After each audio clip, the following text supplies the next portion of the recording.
Welcome to Everyday Happiness, where we create lasting happiness in 2 minutes a day through my signature method of intentional margins, creating harmony between your to-dos and your priorities, happiness science, and musings about life. I'm your host, Katie Jeffcoat, and I was listening to a podcast interview of psychotherapist and Atlantic contributing writer Lori Gottlieb on how to build a happy life. And specifically, what caught my attention was when Dr. Gottlieb said, a good way to figure out what is fun for you is to look at your envy. Envy? What?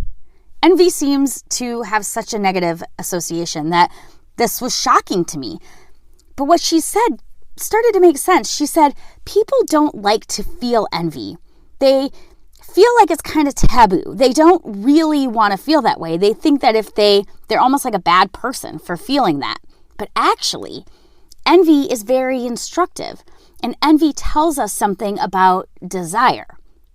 So she says when people follow their envy, it tells them what they want, what they desire, what might make them happy, and what might cause to be like a clue as to where the steps are, what is enjoyable for you.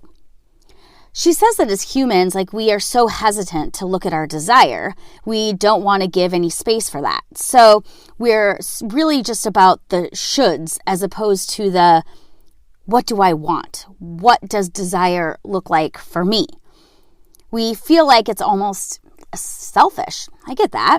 So this is fascinating because it asks people to define what they want. It seems clear that as a society, we're going and we're doing things that we should do when it may not be our desire.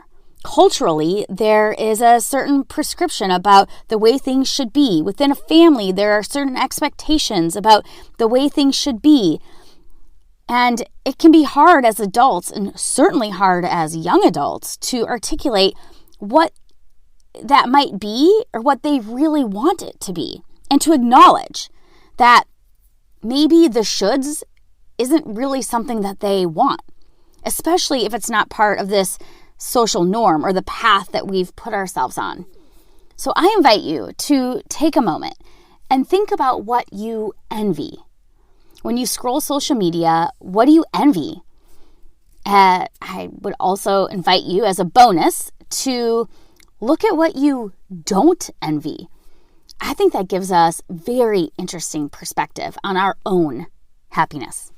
Until next time.